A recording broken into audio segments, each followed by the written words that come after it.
Ladies and gentlemen, you are listening to the Pranzata podcast. I am your host, Andrea Pranzatelli. I have a special guest today. His name is Jesse Montanez. He is a New Jersey stand-up comedian. He also co-hosts a podcast with his friend called Diablo Radio. Diablo Radio. Yeah. I tried to get that right, but I fucked it up. Diablo Radio. He's got a great podcast out there. Great comic. Before we get into it, if you're new to this channel, this is a video series podcast that I do on YouTube. I interview comedians, musicians, and different artists from the New Jersey, New York, and Philly area.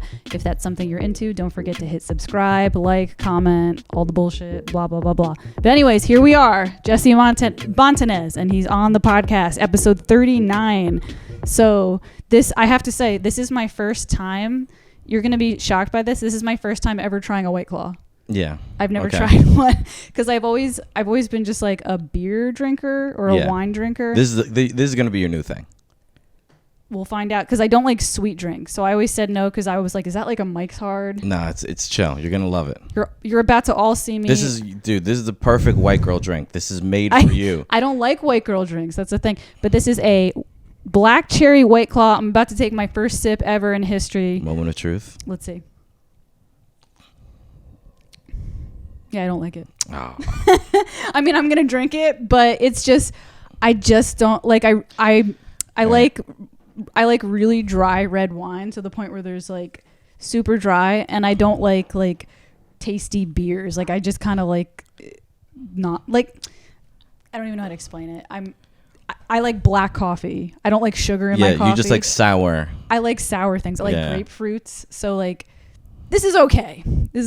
But it's a little bit too sweet for me. Gotta be honest, White Claw. I'm not sponsored by I'll you. be the white girl of this podcast today.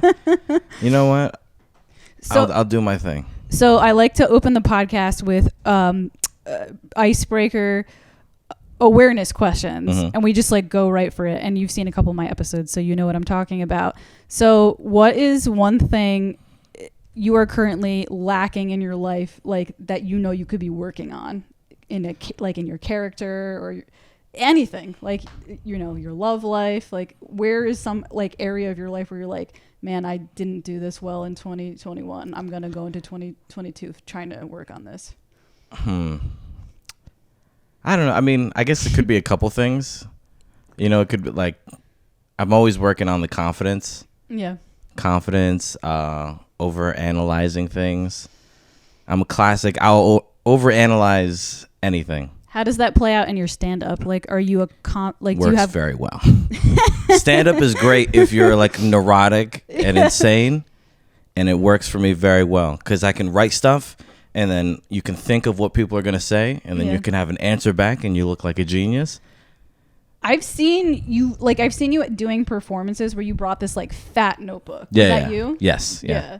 And so I'm like kind of curious about your writing process because it looked like your process was like super detail oriented. Like you write everything out, right? Basically, I think a lot of people think it's more like involved than it is. Yeah. But I just write. Okay. All the time. I'm always writing. I like to write. I would write if I stopped doing stand up tomorrow, I'd still write. So it's like a free flow type It's of very free flowing. But the thing is, I just write. So it's pages and pages and pages and pages. And I don't want to forget a tag. Okay. So I just bring my notebook. When you do performances, do you actually bring your notebook on stage? If it matters. I actually do that, and I'm kind of embarrassed to admit that. I don't. I've only been doing stand-up for like a little bit less than a year, so I guess I shouldn't be so hard on myself, but I don't think I've ever memorized. Actually, ironically, the only time I memorized a set was my first time ever going up because it was my first time and I was like super prepared. But after that, I always bring like a small piece of paper or a notebook. I'm doing a show this Friday and I'm like, I have to fucking memorize this shit. I can't just always have a notebook. It looks so unprofessional. Dude, fuck them. Fuck them. Yeah, I remember I saw Louis C.K. at MSG. He had a notebook? He brought a notebook. And I was like, if Louis C.K., I mean, he is the best in the world, but like, if he's going to go up and use his notebook sometimes, what the fuck? It's really crazy because when I was younger, like, I had a really, like, a stellar memory. and it's kind of going away, and I'm really not that old yet. Yeah. So it's phone brain. I was gonna say that. Yeah. Like, my theory is I think the phone is frying my brain, because for sure. you're always on the phone, like swiping things, and I feel like it's using up so much energy in your brain that like you don't have memory anymore. Like, you're just wasting your I'm brain. with you. Yeah. About every 6 months I go through this thing where it's like I have to delete all my social media, but then I'm also like, oh wait, I'm a public figure. I'm trying to be a public figure. Yeah. So you can't just like go off. So you have to find like a healthy place with your social media where you can be on it, but you can't be a slave to it. I'm kind of curious, like, about your background in stand-up. How long have you been doing it for? 4 years. Okay. And how old are you now? I am 26. Okay. So you started pretty young then. Yeah. I wish I started younger, honestly. What got you started? Well, so I've always wanted to do it Okay. since like I was 16 years old, but I was just like being a gigantic pussy, and I was also a musician at the time. Oh, really? You were a musician? Yeah. And once I quit my band, and then it still took me, I would say, year and a half to get the courage to just hit an open mic. Why did you quit your band? Wasn't happy with it. You weren't happy with being a musician, or just specifically that band? Just being a musician, like, musicians, they're a tough group to hang out with sometimes. They're not very fun. You don't think they're fun? No. Why? They're very serious as compared to comedians. I think I kind of see it. It really depends. I think it really depends. Musicians, I've been in different bands before, and they're all different. The band I'm in now, we are so goofy together, like the way we interact with each other, so it's a really good chemistry. But I think different bands have different chemistries, and I have been, I don't want to say I've personally been in a band that was too serious, but I've dated guys that were in bands and gone to their it's the worst. No, not necessarily dating them, but like I've been to their band meetings, and I have seen like people butting heads in the band meetings and stuff like that. Well, so like that does happen. The band part, I'm still close friends with every single person. It's just like when we would go to shows, and I was in like the punk scene, metal scene, oh wow, hardcore scene, and it's just a very serious kind of type of music thing, and I just wasn't having fun. Like, I wasn't enjoying it. And then I had this thing in my back of my head where I was embarrassed. It was like, I want to be a stand-up. And I just haven't told. I was like in the closet about wanting to be a stand-up. Okay. So then I just quit, and I was like, oh, I'm going to do my own solo music. And I was working, but I was really working on stand-up. I got you. I definitely am. I'm more of a musician than a stand-up. Like, I mean, I don't know. Like, it would be right now if someone came up to me and they like held a gun at my head and they're like, choose one, music or stand up. Mm-hmm. It would be hard for me to, but I would probably choose music just because it is very like it comes naturally to me. And I've been doing it I put so many years in at this point. So it would be like a smarter thing to do. Like I would probably be more successful at it. Yeah. But I really love I love stand up, and the funny thing is I didn't see my first stand-up special till like 2 years ago. Yeah, what was your first special? What broke the virginity? It wasn't that impressive of a special necessarily. And I feel like this is probably going to be like a cliche story of why I became a stand-up comedian. You're just like Larry the Cable Guy. No. My favorite comic. So I've told this story on my something before, but not everybody listens to every episode, so I'll like briefly tell it again. So I smoke weed now, but I didn't used to. I used to when I was like a teenager, and you took a long hiatus. I took a long hiatus, and then when I tried to smoke again as an adult, I would always get really paranoid and like freak out. Yeah. That's a nice part of it sometimes. Yeah. I didn't I smoke weed now, but and it's like I built a tolerance to it, but at this time I would like always try to smoke it, and it was always a failure. Yeah. So I tried again, and this was like a couple of years ago. I was still living with my ex in a different house, in the same town, but a different house. And I was like, tonight's the night. I'm going to try smoking, whatever. And I smoked with him and his brother and like one of his friends or something. I got really high, and I kind of like excused myself from the party and went to my bedroom. And then my boyfriend followed me to the bedroom because he knew something was wrong. He was like, "Are you okay?" And I was like, "I am so high." I was like, "I can't." I was like, "I handle it." Like I couldn't handle it. I was like freaking out. And he was just kind of like being there for me, you know, like being a good boyfriend. And then he just plops an iPhone, like I don't know if it was his or mine. He plopped a phone on my lap and he was just like, "Here, watch this stand up. This will cheer you up." And he plopped a Joe Rogan special, and it was the first thing he opened up with. Joe Rogan was "I'm so high right now." Like, I don't know if you've seen him do that particular special. And then at first I was like, "Oh, okay, he's high too. Like, I feel better now." And then he said a joke. Like, his opening bit was the same exact high thought that I had before it came on. Oh, okay. So it was like this. I was like, he was like an angel. He was like your high guardian angel. It was fucking weird. Like, he swooping in like, with his wings. He just like swooped and he was "Come like, here, Andrea." He was like, and he said something about a gummy. He was like, "I'm so high right now." He's like, "Just 1 foot of a gummy bear shouldn't steal your soul." And I'm like, "Yeah." I just smoked a little bit. It stole my soul. And then I remember, like, before my ex came up to check on me, I was having these like neurotic thoughts about technology. And like I was going in circles and I was like bugging out. And then Joe Rogan's bit was about technology, and it was like a lot of the same shit I was thinking. So I was like, what the fuck? I was like, this is some weird shit. Yeah, so you and Joe Rogan like mind melded. We mind melded. You became one being. We became one being. So then I was like, who is this guy? Like, we think alike. And then I started listening to his podcast, and then I started seeing comedians, and then I was like, let me watch that special. And then it was just like history. So you became a bro, basically. That's what happened. People always like... You were once a lady, then you smoked weed, watched Joe Rogan, and you became a bro. Whenever I tell people I'm like really into Joe Rogan, they're like, "Do you hunt?" And I'm like, no, it's not like that. It's just that I mean, you listen to Joe Rogan, right? Yeah, the podcast is interesting. It's amazing. Like, and like a lot of people that don't watch it or listen to it, they just kind of assume he's like a meathead and like he hunts, and he does. I mean, he is kind of those things. He is. But I think the reason I love Joe Rogan is because he's a dummy, and he admits that he's a dummy, and you got to come into the point where you're like, I'm also a dummy. Yeah. And we're just going to let this smart person talk.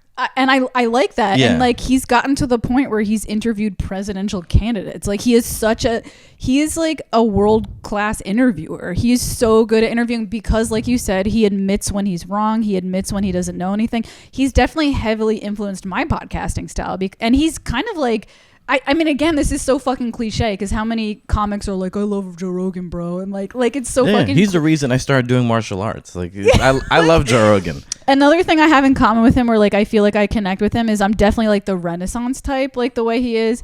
Like, I like foreign languages, I like music, I like comedy. Like, I'm like kind of like, I like to get really obsessed with things, and that's like another thing I guess I can relate to. But yeah, no, so I had never seen a stand-up special before that, but once I started listening to his podcast, I started like seeing Theo Von and like all these different people, and then it was just like, it just never ended. They got you on the loop. Yeah, and I was like, now I have to do this, and I'm just like, what the fuck am I doing? Like, I should be pursuing music. That's like what's natural to me, but I'm just hooked now. Like, I can't undo it. It's so fun. People don't understand how fun doing stand-up is. Like, you're just allowed to say whatever you want, as terrible or like as dumb, as long as it works. If it works, it goes. That's awesome. Now, I do have a fear, and I hate to... Okay, so I'm not really into the news. I don't watch the news, but I went to 2 places today that the news was there. I went to get my tire changed, and the news was there. And then I went to the laundromat, and the news was there. And all over the news, it was like, Omicron, the New York is closing down. They closed Broadway. Are you, and I hate to be the news on here because that's not really my vibe. Yeah. But I'm just saying this, I'm genuinely worried that shit's going to close again. Are you concerned that comedians are going to have to take another hiatus this year? Because I'm like... That would suck. But also, I don't want to do my job. What? You know, like, I don't want to go to work. If they close my job down, I'm going... Like comedy or job? Like my actual job. What's your actual job? You don't have to tell me. I work in construction. Oh. So if I don't have to go to work, benefits? I hope so. I would that's what I'm dreaming of, you know? So I'm not going to say like, oh, I'd hate a shutdown, but I wouldn't mind a shutdown. You know, just like it wouldn't be the worst thing in the world if everything shut down for like, I don't know, like 2 months and I didn't have to work. You know what? Fuck everyone, because I'm so jealous of the people who got unemployment and didn't have to work. I worked the entire pandemic because I teach private music lessons to kids and from home. Yeah. And even though it was virtual, I had parents being like, take them 3 days a week. I don't want to fucking deal with them. So I actually made more money in 2020 because all these kids were home and bored and their parents were like, take them twice. Like, I don't want to, like, I don't want to sit with them. And I made a lot of money. I'm making less money now that things are open. Yeah. So I'm like, but I never got that, like, everyone's like, remember during the pandemic when we got to just be with our thoughts and bake bread? I'm like, I'm fucking working. Like, I never got to experience that. Like, what the fuck, you know? I had it for a little bit and then I was like, I got to get back to work. Yeah. I'm too much of a workaholic to not do anything. I don't know, because in New Jersey, it was different from New York. Yeah. Like in New Jersey, we were, I know, yeah. It was May and we were back like doing stand-up. We did 2 months of no stand-up. I'm not going to name names, but I did my first open mic at a place that was doing it secretly during the pandemic. Yeah, we were all doing it. You know, it was like, I mean, it was outdoors most of the time. Yeah. So it wasn't even like that big of a deal. And even New York started doing outdoor events like on rooftops and that type of stuff. Yeah, because it was like, I mean, it does suck, like the virus, but also it's like a less than 1% chance you die. I'm not. Fuck it. I feel good about my immune system and all that. I'm just worried, like, because again, I don't really listen to the news, so I'm not sure if they've just been hyping the news up like for the last couple of months. I mean, that's how the news always is. Is that how it always is? I've never gone like watch the news and be like, you know what, that was very rational. I feel very good about this. But it was like, it was everywhere, and it was like, and no, it is a vibe right now because you don't have to wear your masks in public anymore. And I've noticed people giving me weird looks now. And I had a couple of people stop me and be like, it's getting bad. You need to put your mask back on. So I'm like, okay, this isn't my imagination. Like, this is a vibe right now. Like, things are changing, you know? That's the good thing about construction. Nobody believes in it. No one believes in it. And it's great. Everyone's like, it's fake. I'm not getting the vax. I love it. Just because I hate wearing it. I have a vax, but who, you know, like. Yeah, I got vaccinated too. Crazy people are more fun. That's, you know, you can learn that from stand-up, learn that from being a Republican. The crazy people are just much more fun. Are you political at all? I try not to be in every stance. It's just not fun. What about your family? Like, they're very. I would say they're kind of political. By the way, you're an interesting. Okay, so you have your star. You're like a Jewish Latin guy. Like, what's your? Yeah, I'm Puerto Rican and Jewish. That's a really cool mix. Yeah, I mean, is your mom like, who's the Jewish one? They're both Jewish. Okay. There's like a Jewish community in Puerto Rico. It's like real Jewish people. That makes sense. I didn't know that. Very legit Jewish people, yeah. But blood, like your blood is 100%. No, I'm still like Puerto Rican. Like I'm a mix like everyone else in Puerto Rico, but Jewish. That's pretty cool. Do you like? Obviously, you practice the religion. You know, when my parents are like, "Can you please come to this?" I show up, but I'm not really a religious person. So then, do you just wear this to kind of have it's my gimmick? It's your. It's my thing. You know, I show it off. You know, I have like a gimmick. I have to admit, like, because I saw that, I thought you were like a heavily religious person. No. Because do people think that? Never. No. I mean, if I was wearing like a cross, you would definitely probably think I was pretty religious, right? No, I would just think you're like Latina or something. You know, it's when you're Spanish, you have to wear something around your neck. I feel like the cross is definitely an Italian thing, though. Like, more than a Latina, because my grandpa. Are you? Yeah, you're definitely Italian. What am I saying? 50% Italian. My dad is 100% Italian, but I'm not 100% because my mom is a Ukrainian. So. Ooh. Yeah. That's hardcore. That's pretty hardcore. So how many mics a week have you been doing these days? Now I've slowed down a lot because I really? I do podcasts a lot, and I'm trying to get that like that business going for me. Do you put your podcast out on different platforms? I mean, any platform we can get. You know, we don't have it on YouTube yet. How do you get more followers? Like, what's your thing? Beats me, man. I'm just out here telling goofs and just having a good time, you know. The thing is, I've been doing comedy for a while, so I do like have some respect in the community, and I have my own fans. Yeah. So I can like a couple fans, you know. But so like my podcast, you know, it doesn't get a whole bunch of views, but it does get views, and you know we just do it. How many episodes do you have now? Oh man, I don't even know. We just make them. Less than 30, I would say. Okay, so you're kind of on the same page as me. This is 39. Yeah. So I'm like, I have like 200 and something subscribers on YouTube. Yeah, that's great. It's good, but I'm just like, man, how do you get to that 1,000? Like, I just keep doing it. I don't know what else to do. It's literally you just keep going. You just keep going. Yeah, people say like you have to do hundreds of them to really get. But watch, like by the time we do it, YouTube isn't a thing. Like because times are changing so fast. Like watch, I'm gonna finally like get my 100th or like 200th episode, and they're gonna be like, no, there's this new But I mean, YouTube is a really popular. I can't see YouTube. Well, I don't know. Who the fuck? I feel like the world's ending. Well, that's what we have to do as like artists. You always have to find the next wave. Yeah. You know, like TikTok. Podcast is the wave right now. TikTok is a thing right now. I don't think it's the future. People always tell me like you gotta go. That's the other thing too. People are always throwing advice to me. They're like, you gotta get your podcast here. You gotta do this. You gotta put your skits online, man. And I'm just like, I'm one person. I work a job. Like, this is my routine. I do my podcast, I do my stand-up, and I play in a band. If I have to take on any more right now, my head will explode. And you can't go crazy like trying to say like, should I do this platform, do that? I'm just like playing the game like everybody else. I could be wrong. Maybe YouTube isn't where I should be. I don't know, but I'm just doing it. And if it doesn't speak to you, definitely don't do it. TikTok does not speak to me. Yeah, exactly. But people are telling me like, if you want success, you've got to do TikTok. I remember at the start of the pandemic, had nothing to do. I started a TikTok. Yeah. And I had a couple thousand followers. Yeah. And then we started doing stand-up again, and I was like, this sucks. And I deleted it. I don't like TikTok. You know, like, it's weird. I made a couple TikToks, and like I would take bits of my podcast and put them on there in hopes that someone would like go to YouTube and subscribe to my podcast, but they didn't. Yeah, it never works. There's never crossover. Yeah. I think TikTok, to an extent, unless you're like the top of the echelon, like, you know, like you got like 10 million subscribers or whatever it is, followers, I don't think you really think it's worthless.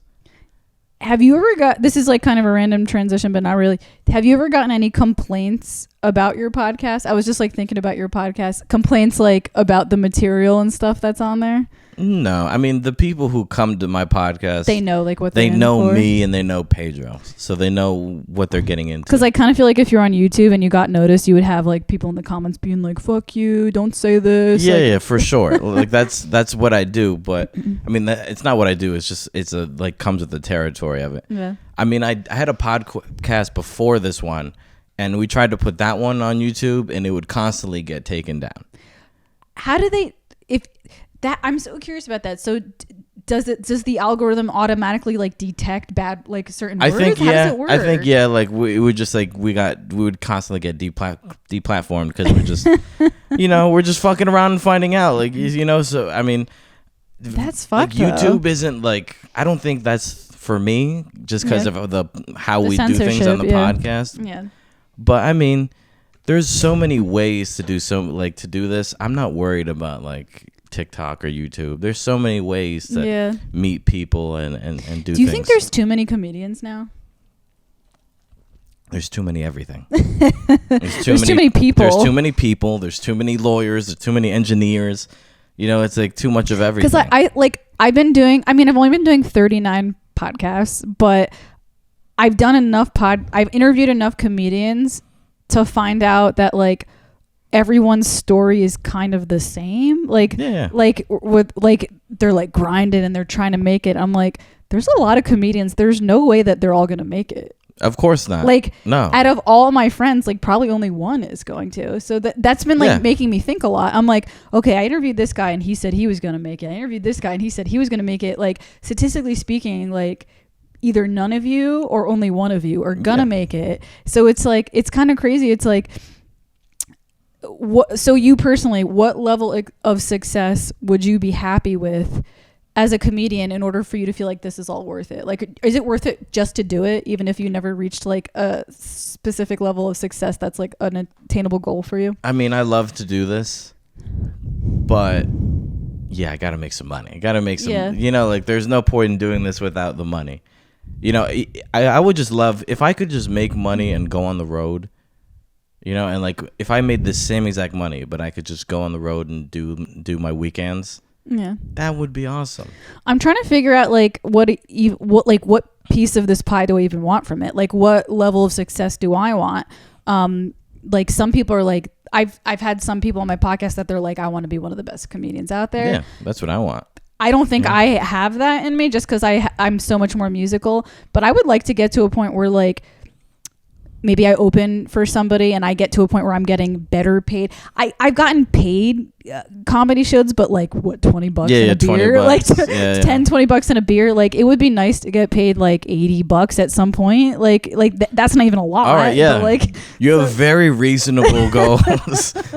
You're just like, some money, like, yes, please. You know, for starters, it's kind of the same thing with like bands though. Like I was performing music gigs where I was getting paid like $100 a gig, and I thought that was like good money, and my friends were like, that's not good money. Like, and so the band I'm in now, they're like, we're trying to like get like $1,000 a gig so that everybody in the band gets like a couple hundred. I'm like, that's a thing. Like, so it's kind of the same thing with comedy. Probably like the first goal will be like that 80 to 100 range, but it would be nice to get 200 or whatever at some point, you know? Yeah, it's always, I mean, the weird thing with art is that there's no college. Yeah. So there's no like, you do this and then you get that. Yeah. It's just you're like, okay, you feel around in the dark, and then you open your hand and you're like, $5, you know, and you just keep feeling around and you hope you get it. That was always my question about comedy. I'm like, how does anyone even get up the comedy ladder? Like, it starts with open mics, but then what? Like, someone notices you? I think the beginning starts with like a more successful comic does an open mic, becomes friends with you on Instagram, desperately needs somebody for their show, and then the cat's here. Hell yeah. And then like, if you get lucky enough to just get put on somebody's show, if you do a good job, that's how you get noticed. That's how like I think it happens, but I don't really know because I'm pretty new. I'm in a middle spot, so like from what I've seen, it's like you just do mics, and then there's people who've been doing mics longer than you. There's people who've been doing it less.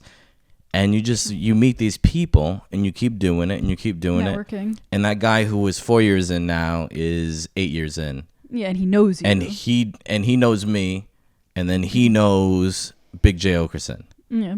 And so he opens for Big J Okerson. Yeah. Which that helps him, right? Yeah. He's getting some fans, some love. Yeah. And that means he can throw some back on some like other people. Yeah. And it's just literally, the way I've seen it is like literally there's people just throwing it back and helping everyone else. Yeah, it's like a I don't know what pay it back. What a lot of people really just pay it forward. Yeah, that's what I'm trying to say. That's kind of the way it is, you know. Like I know people who I've done open mics with, and they open for Attell. Yeah. You know, and Attell gives them some cash, and they, you know, and that person can do it for another person one day. You know, that's kind of how it works. Because, I mean, comedy has to keep going. Somebody has to open for people. Yeah. You know, and you just you do this long enough, you meet people, you do a club, you meet a comic or two, you know, you meet a lot of people, and you think these people are not accessible, but they are. They're super accessible. I learned that from, I actually have a really interesting gig that I do. I'm not a comedian there. I'm a musician there. But that made me realize how like accessible these people are, because it was such a random way that I got the gig. Because on my Instagram, I advertise that I'm a musician and a comedian. Some random guy that I've never met, he hit me up and he was like, hey, I'm the musician for a comedy show in New York City. He's like, I saw that you like comedy and music, so like you would be perfect for when I can't do it. So now they like rotate us basically, like every couple weeks I do it and every couple weeks he does it. And I got to meet Joe List's wife, like, which I'm like a big fan of her, Sarah Tolomash. Like Mark Norman does the show. Like I've met some like Cypher Sounds. Have you ever heard of Cypher Sounds? Yeah, I've met like almost all those people. Yeah, and I'm just like, oh, like, and they're very normal. You could talk to them. They're chill. It's, you know, it's not like a lot of people think it's like they're a celebrity, but they're really. It's not like they're Kanye. Really like real. Like maybe some are. Like maybe like the top. Well, like dog. Kevin Hart is. Oh yeah, like that's different. You know. Yeah, but like Whitney Cummings, maybe. Yeah, Brandon Sagalow. No, nobody. People who are listening to this don't know who Brandon Sagalow is. You know, he's just a guy. Mm-hmm. So it's a cool thing. Which is what I love about comedy is that you can just kind of be yourself. Yeah. You can kind of be Bill Burr, and you can walk into a supermarket. Nobody knows it. Like maybe a couple people. I mean, Bill Burr is pretty up there. Well, he's exploded like in the last couple years. But he is fucking hilarious. Yeah, he's the best. He's one of the best in the business. But you know, to an extent, you can kind of walk around and you're just a bald white guy. You're right, because to me, I'm like such a Mark Norman fan. To me, Mark Norman is like the god, but there's probably a lot of people who've never heard of Mark Norman. Don't even know that guy. Yeah. Yeah, that's really true. And he doesn't stand out. He just looks like a normal guy. Yeah. I've met him a couple times. He's not like really loud or like he's personality. Got like a really weird nerdy voice. He's like, hey, how's it going? Like, yeah. So like he's a very normal person. Yeah. He walks into a room, maybe 1-2 people want to take a photo with him, maybe, and that's awesome. Who wants the actual like annoyance of people? Yeah, there's probably maybe Seinfeld. Obviously, like Seinfeld probably gets noticed. I would say definitely Whitney Cummings. Oh my God, what's that one? There's like a female comic that's like ancient now. She has like a bunch of plastic surgery. Old lady. Oh yeah, she died. No, yeah, she didn't. Yeah, she's gone. Ooh. Yeah. Fuck, what's her name? I can't remember her name. Joan Rivers. Yeah. She died? Yeah, she's gone. She's out of here. When did she die? A couple years ago. How did I not know that? I thought she was. That's how much of a celebrity she is in it. You know. Wow, I like totally thought she was still alive. R.I.P. Joan. I thought she was alive. That wasn't me. That was her. I feel like an idiot. I mean, that's what it is. That's so weird. People be dying, dude. Yeah. That's just. What did she die of? Just like old age? I have no idea, but it's definitely some old people shit. You know, whatever being old does. Interesting. Well, that's the only name. Like, I'm just trying to think of like names that I'm like, if this person walked in a room, like people would lose their shit. I mean, you know, like there are comedians like Chris Rock. If Chris Rock walks in a room, I would say 9 out of 10 people know that. Oh yeah. Adam Sandler walks in a room. Shit, you know, like but I feel like it's because they're actors. Maybe that's probably a big part. Well, yeah. I mean, that's part of getting big. Yeah. Is you don't get I mean, how many people do you know get famous only from doing stand up? I can name 5, 6, maybe 10. They probably. You're right. Even Bill Burr acts. Yeah, they act. They have a sitcom. Yeah, they do like something else on the side. They have like a radio show. Yeah, because not everybody likes stand up. Stand up is like kind of a niche thing that, unless you're like really into stand up, there's a lot of names in stand up too. Like there's a lot of fucking. By the way, my cats are going fucking crazy. Yeah, what's going on right now? It's my cool energy. They just can't handle it right now. They're gonna have to get used to people because I'm getting a roommate next week, and I've been living on my own for 1 year, so it's gonna be a transition for me to like get used to sharing my space. But it's one of my friends, so it should be okay. The reason for that is because I've been in this apartment for 1 year, and my goal was to save money and move to a city. Didn't happen. I signed the lease again. Okay. Couldn't save the money, so I'm like, all right, I don't want a roommate, but it makes sense. It's going to help me reach my goal. So I have 10 months here. Got to save that money and move to a city. Which city is still up in the air. What are your like ideas? I originally, again, I hate to sound like a fucking Joe Rogan, junkie. But they love us. That's why they're here. I wanted to go to Austin because he was like recruiting comedians to Austin. You really are a Joe Rogan junkie. I am. I'm a Joe Rogan junkie. Damn, you're trying to become a Joe Rogan concubine. Other option was New York City. Now some people are telling me to do Philly. I don't know if Philly has a huge stand-up scene, but it is. It is? They got to pop. Yeah. You know Shane Gillis, that guy who got canceled? Really? He was a Philly guy. Really? I'm honestly highly considering that now, because the thing is, like, I wanted to do Austin, but I don't have a lot of money right now, and it's going to be hard for me just to save money to move locally, like to New York, like an hour away. So if I were to move to Austin, I would have to save thousands to move my stuff. I don't want to get rid of my stuff. I have music gear and stuff like that. So I'm like, that doesn't seem reasonable right now. I wanted to move to New York, but my fear about that would be like, it's so expensive there that I would get there to pursue my dream, and then I'd just be working all the time to pay my rent. Yeah, dude, don't do New York. Do like someplace at New York. Jersey City. Jersey City's the best. But okay, so I'm in a band now, and my bandmates are from the Philly area, and the guitarist in my band, he's been like, Matthew Kerner, if you're watching this, we love you, Matthew. You're the best, dude. We're talking to you. Hell yeah. He's been like trying to convince me for like literally a year. Like, I mean, I could be exaggerating, but a long time. He's like, dude, there is comedy here. And I'm like, no, there isn't. It's not like New York City. He's like, there's music, there's comedy. You're a musician, you're a comedian, you'll love it. And he's like, and I know you don't like people. So he's like, so you don't have to have a roommate. You can get a studio apartment for like $500. And I'm like, Philly is dope.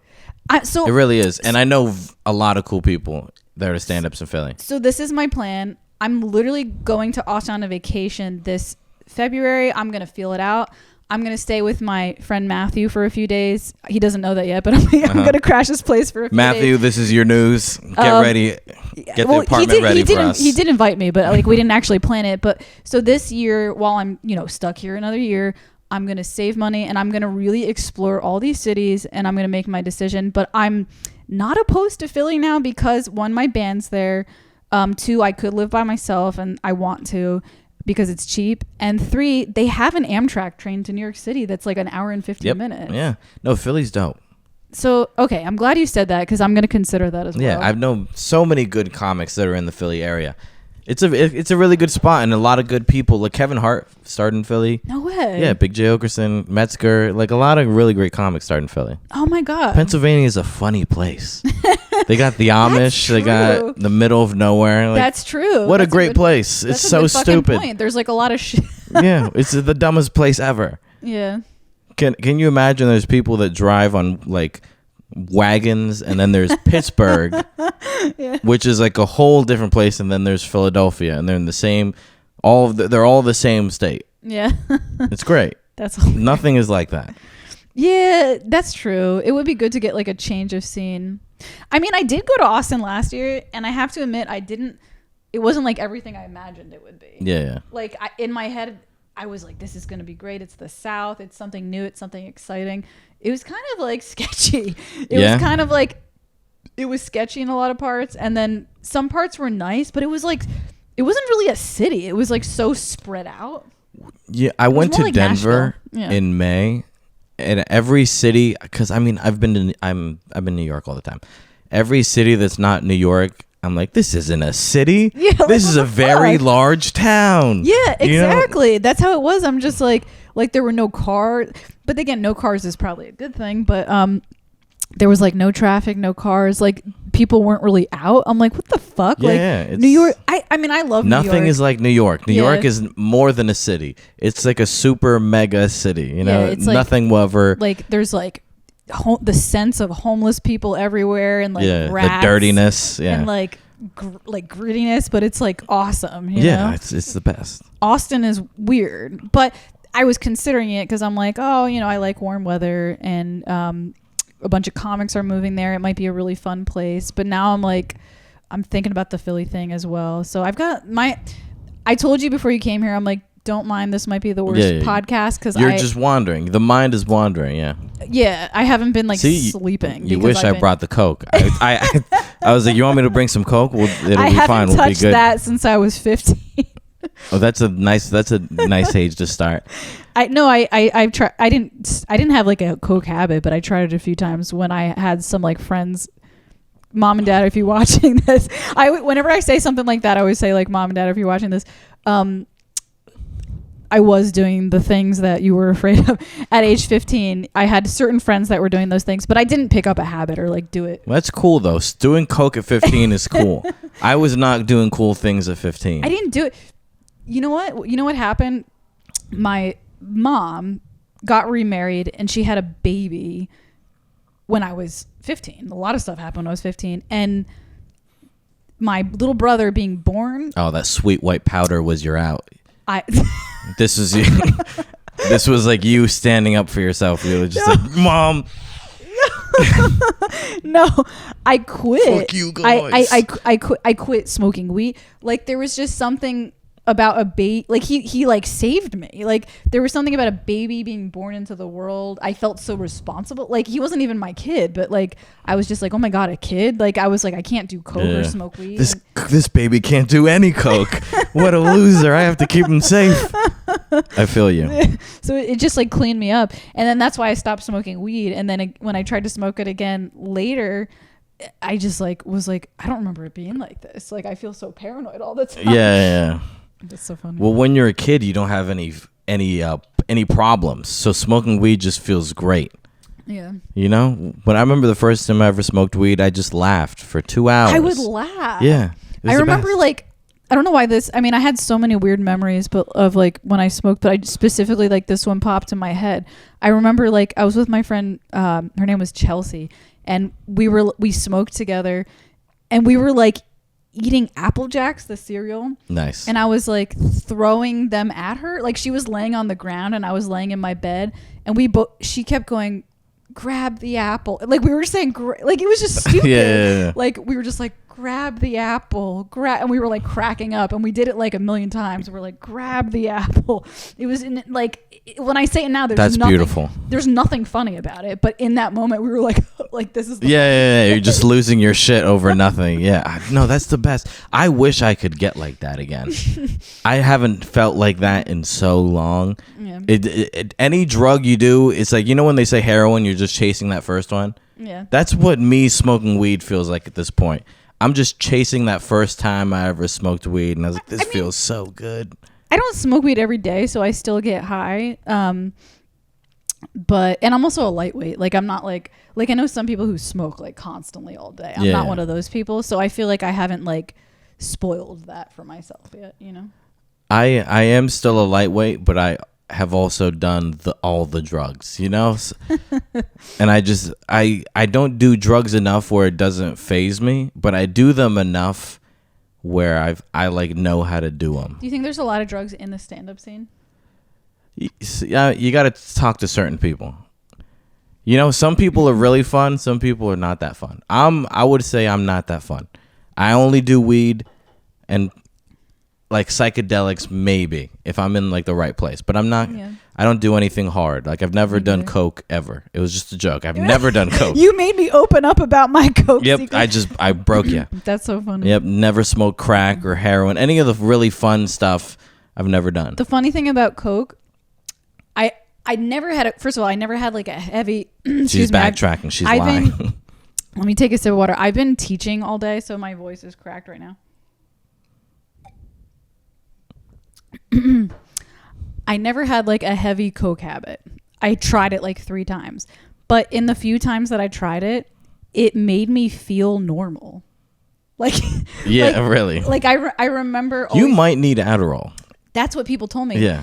I actually heard that if you do coke and you feel normal, you have ADD. That's a good thing about coke. Because I remember being like kind of a neurotic, nervous, anxious kid. Yeah. And when I did coke, which is weird. I probably should have developed a habit if that's how it made me feel. But I remember the few times I did it, I felt calm and peaceful. Yeah. Like I didn't feel. That's insane. Yeah. That's my biggest fear is I do a drug and I'm like, oh, this is the best. And painkillers too. I remember I went to this was like as an adult. This was like 3 or 4 years ago. I went to the dentist to get a root canal, and at the end of the root canal, they were like, here, we're going to give you a prescription of painkillers, 30 days worth.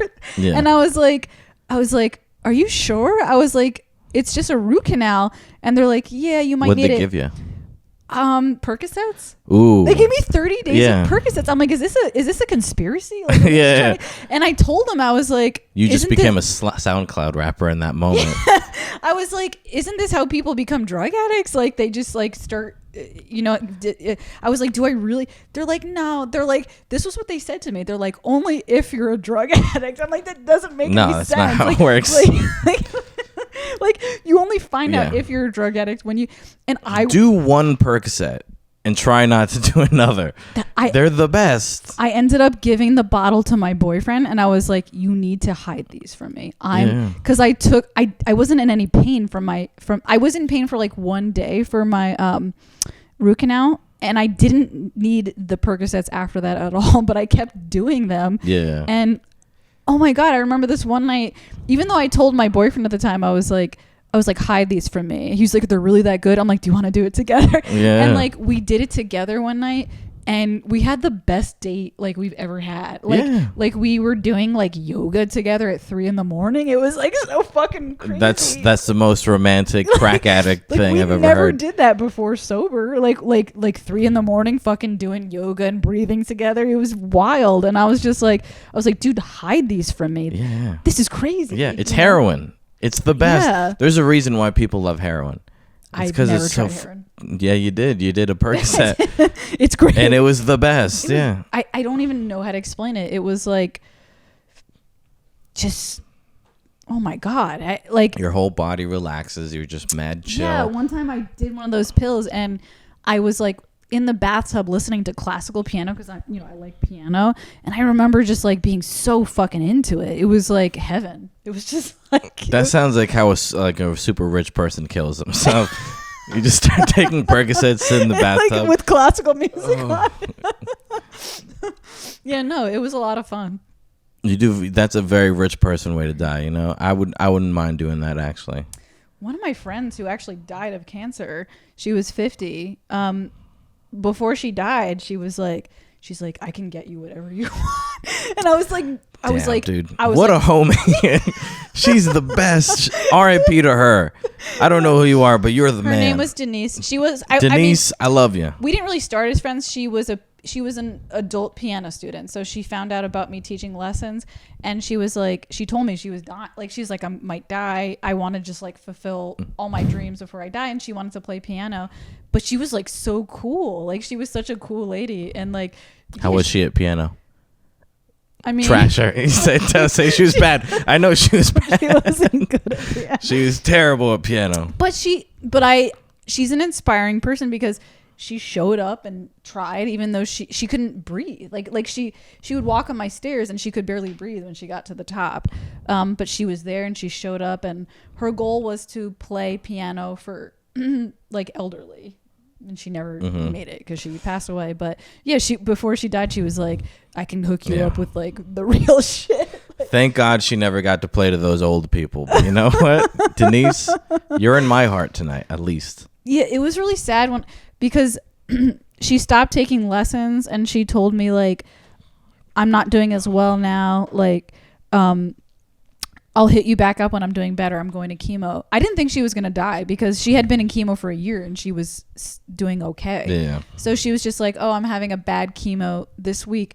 And I didn't hear from her for like 2 months. And I'm like, oh my God, what happened? And I went on her Facebook and saw all like the... Oh yeah, they were just like R.I.P. Yeah. What was weird, what really freaked me out was like, there's a line. Like on Facebook, they actually had a physical line that was divided between like stuff she posted and then when she died. Yeah. Did you know that Facebook does that? No, I didn't know it at all. It kind of like freaked me out because it was like this digital form of like... She did. Yeah. Like after this, she's gone. Like it just like seeing it there. It's crazy that they know. Yeah. It freaks you out. Yeah. They know too much about us. Yeah. It was fucking weird. Like I don't like the amount of stuff that Facebook has seen in my drafts. Wait, they know my dark thoughts. You know when you write out something, you're like, I can't say this. And then you delete it. Yeah. Facebook has seen all that. They definitely know what I'm writing. Oh, like when you write like like they write my drafts. I live to post on Facebook for laugh reacts. I'm not gonna lie, that's me. And I write drafts, and sometimes I'm like, yeah, that's not a good idea. This is too far even for me, and I have to delete it. But Facebook has seen it. They know, like Mark How do you Zuckerberg. Know they know? They know. They take everything from your profile.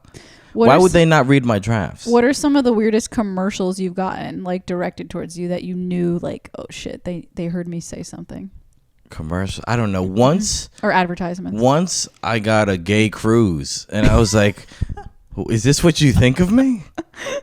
I didn't like the algorithm was like, "Maybe you're gay." The algorithm thought I was a dude a few times. Like, the algorithm was giving me wedding rings. Well, you are a bro. Yeah, you became a bro. Probably because I listened to Joe Rogan. Honestly, yeah. You're just looking at compound bows. You're like, what? I'm a lady. There was a few times where they were advertising engagement rings, like, but for a guy to propose. Yeah, like, it was directed towards men. It was like. Oh, it was, and it was kind of... Maybe they think you're an outdoorsy lesbian type, you know? Like, you are listening to Rogan, you know? And one time they were advertising, like, dating websites for, like, Russian bride type people, like... Oh, yeah. And I was like, they think I'm, like, a dude trying to, like, propose to my wife or, like, pick up... Or worse, yeah, you're like an incel who needs to buy a lady. That's disrespectful. Why did they think I needed that? The algorithm thinks you couldn't get pussy if you were a dude, which is worse. Yeah, they thought I was going to propose, and then it never happened. So they're like, you want to buy a Filipino woman? No, it was Russian woman.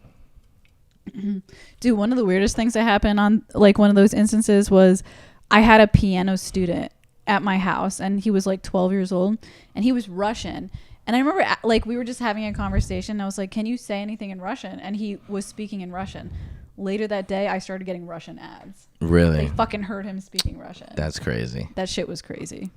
What do you say in Russian? Can't remember. Do you want to buy my mother? $30,000. You buy my mother. He wasn't good at piano either. I got to be honest, like, being a piano teacher is frustrating because you only get, like, 5% students that are actually talented. Yeah, or they work. Yeah. Yeah, I used to be a music student, and they would always be surprised that I just practiced. Like, the teacher would be like, "Did you practice?" I was like, "Yes, I did." Yeah. That's why I got better. That's like the bare minimum. You don't expect your students to actually be good. You just expect them to practice. And, like, you don't even expect that. Like, yeah. But. I hate teaching. Especially kids. You teach? No. I've had to teach, and it sucks. It's not easy. I mean, I do it because of the flexibility, because, like, I pretty much make my own schedule because I do it myself. So, like, if I have a gig or something, I can call out, but it takes a lot of patience. It takes a lot of patience. Yeah, especially with kids, you know, because they just don't want to do it. Like, you just have to sit a kid down and be like, well, you have to do this. I think Louis C.K. did a bit about, like, teaching kids, like, how teachers have... I was actually there for that. You were there? I was at MSG for that taping, yeah. For that bit about, like, he's like... Where you sit down the kids and, like, do they want to learn? No. Yeah. I think he started the bit with, like, I give a lot of respect for teachers, and everyone starts clapping. He goes, wait. He goes, don't clap. It's not going to be good. He's like, it's not going to be good. Like, he made it sound like he was, like, praising teachers, and then he was like... That killed so hard. That bit killed so hard. The 9/11 deniers, that joke on that special, murdered so insanely hard. I can't explain it. Louis C.K. is one of my favorite comedians, for sure. I saw his like comeback tour. Mm-hmm. He did one in New Brunswick, and New Brunswick wouldn't even advertise it on the outside because they were afraid of, like, riots or something, like feminist. I posted on my Facebook that I saw Louis C.K. and there was, like, a feminist woman that was, like, cursing me off in the comment section. They get mad about it. I feel like Louis is one of those where it's a weird middle ground of the Me Too thing. And I'm not saying what he did was terrible or good, but it was definitely a weird middle ground, and he just got ripped because it was, like, the hottest point of it. I'm really trying to, like, put myself in the shoes of that. If somebody came up to me and was like, "Can I?" My cat's here again. If a guy came up to me and was like, "Can I jerk off in front of you?" I think if I was alone with them, like, if right now you were like, "Can I jerk off?" I mean, can I? If the cameras were off and right now you were like, "Can I jerk off?" I would be threatened, like, because we're alone. I might feel like, okay, yeah, just, like, so you don't rape and murder me. You know what I mean? So I guess I can kind of see that, especially because he was like, but But then again, I don't think he's like a rapist. You know what I mean? Yeah. I think he deserves. He's a weirdo. He's weird. Yeah. Like, I can't ever see him like harming someone. You know? Yeah, I mean, it's like what I'm saying. It's like such a weird middle ground. Like, technically, what he did is not wrong, but it's also wrong. Yeah. You know, where it's like, come on, man. You know you shouldn't be asking ladies to jack off in front of them, dude. Come on, man. You don't need to do that. But also, it's like, did he deserve to get destroyed for asking ladies to jack off in front of them? I don't know. And I'm trying to put myself in the situation. What if Louis C.K. asked to jerk off in front of me? I just let him. I think I would, because I would love it, actually. I would tell all my boys about that. I have a crush on him. I think, like, he's not attractive at all, but I do think sense of humor. Sexy red man. I think sense of humor goes a long way. And I think he's so funny that his, like, balding redhead, like, fat body is hot to me because he's so funny. Yeah. Like, fucking sense of humor could bring you from like a 2 to a 7. Yeah. You see comics and they look terrible, and then they have super hot girlfriends. It's the best part of comedy. I have a thing about that. Why, hot take, I guess, why do comedians, the majority of probably mostly male comedians, but females, a couple of females also, like, think that they don't have to take care of themselves at all? Like, I have noticed a lot of comedians look like shit. I have no idea. I'm super obsessed with, like, I have body issues. So I don't know what it's like to just be a fat guy and just be like, fuck it. You agree, right? Like, you've seen comedians, like, a lot of them don't take care of themselves. Yeah, and I always, like, I'm like, why? Yeah. Especially with dudes, because, like, you're complaining about not getting pussy, but look, man. Like, you're something you definitely can work on that can help you. I can't speak for everybody, but I think most people could be attractive if they put the work in. Or at least mediocre. At least, you know, like, you can be ugly, but you could be buff. Ugly and buff. That's what I mean. You know? It's like, you could get a nice haircut. You can, shave your beard. You can work out, have a good personality. Like, these things help. But when people are just like completely letting themselves go, and you're right, they're complaining, like, and I don't know, I do think looks might help a little bit in comedy, like, just a little bit. You don't have to be a hottie. No, but, listen, like, being attractive helps so much. Yeah. It's you. I mean, you can see it when an attractive guy or girl goes up there. They can do less and they get more. Yeah, because they're hot. You know, and it's unfair, but it's like that in everything. If you're a hot lawyer, you're better than being an ugly lawyer. You know, it's like, that's just life. That's just, life is not fair. I think it's biological too. I don't think it's all just like, let me fuck this person. I think a lot of it is like subconscious. It's subconscious. It's like, oh, this person looks good, I trust them. Like, there's like a subconscious element to it. Of course, yeah, 100%. I think there's like a study that's like, attractive people are seen as more trustworthy. I mean, it makes sense, because if they're like putting the work into taking care of themselves, that's like effort spent. You know? I don't know. I don't know. Like, all I know is that looks are unfair, and it's just a part of life, you know? Yeah. I would always tell people, like, do your best. Yeah. You know? I'm not saying, like, don't ever eat carbs or, skip out on brownies. No, have it. But, like, don't go overboard. Yeah. I think people are just too comfortable being comfortable. Oh, yeah.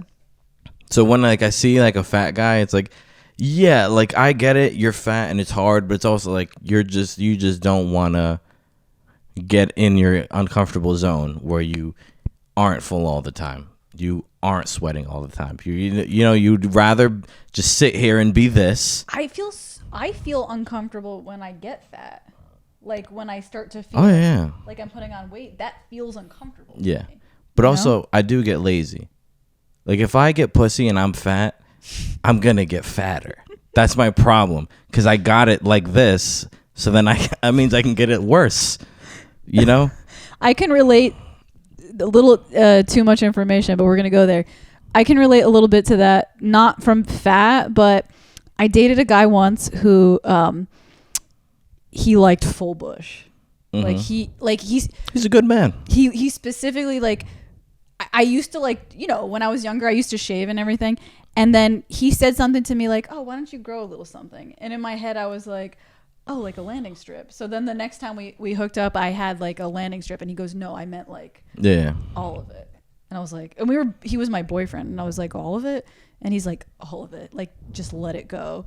After that, I'm just like, I can trim, but I'm not fucking shaving. Yeah. Ever. Like, if some guy was willing to fuck me with a full, like, fucking cave woman bush, like, I'm not shaving that ever again. Like, I'm just going to trim it, I'm 100% with that guy. Really? Yeah, I don't like full bush, but he liked full bush. I don't even care if it's like all manicured and like perfect. Yeah. Dude, let me get wild down there, lady. I'm not trying to.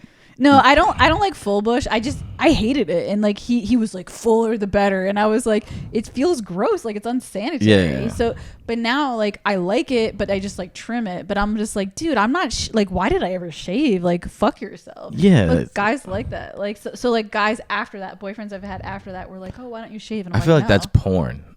Yeah. Like that's, people get obsessed with porn, and I always watch it and I'm like, it's cool. When I need it, I go. But like, also, it's so not realistic.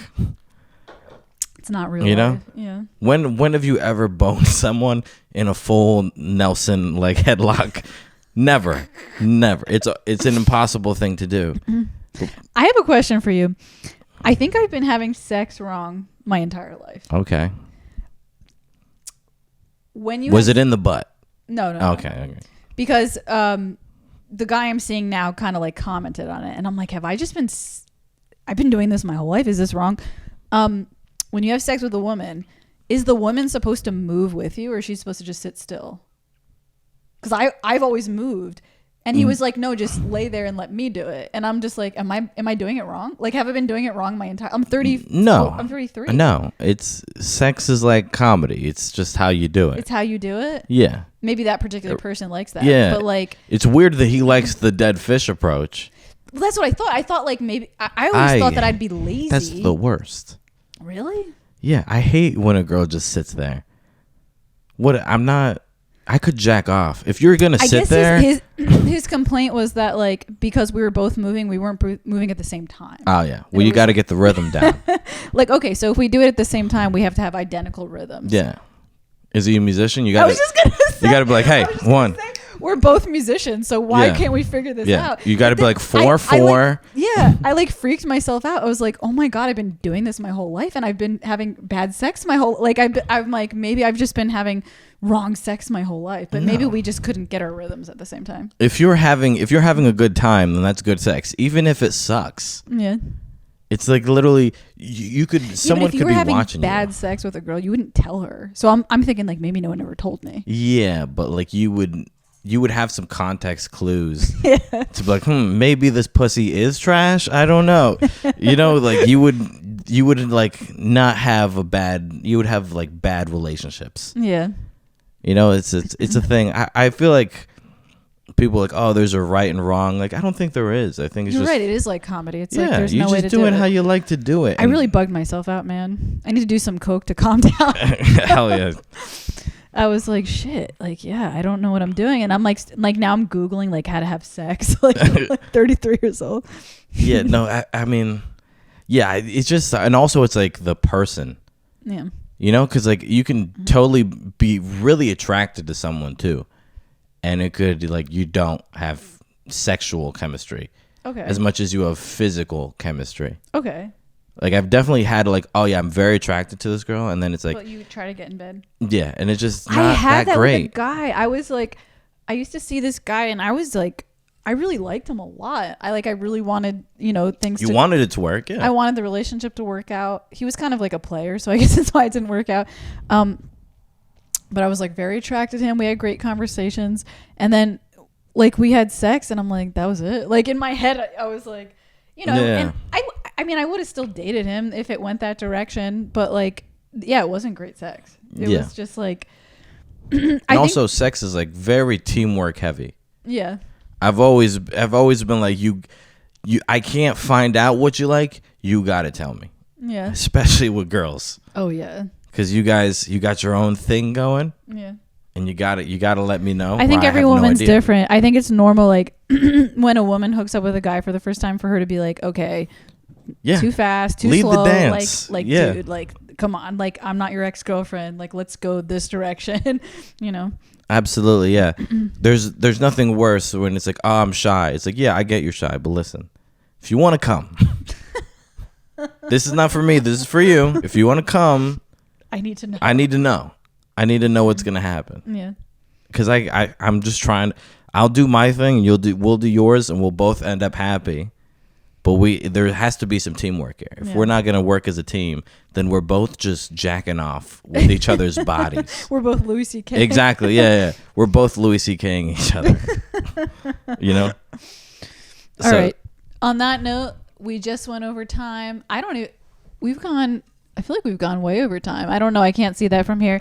But I'm going to close things here because I know y'all in 2021 don't have the attention span to listen to us. But this was a great podcast episode.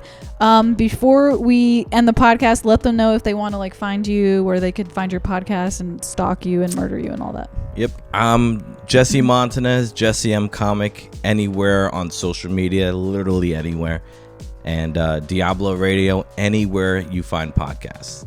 iTunes, Spotify, Stitcher, literally anywhere where you can open up something and my podcast will be there. I will include a link to his Instagram down below if you want to like click on that and follow him and find his stuff easily.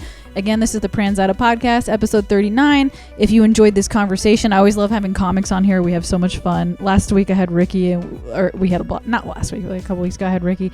Pranzata podcast. Yeah, he's fucking hilarious. Don't forget to subscribe. Don't forget to hit like. Don't forget to comment on anything we talked about. Argue with us. Make fun of us. Troll us. Whatever you want. Have a nice day. Bye, guys.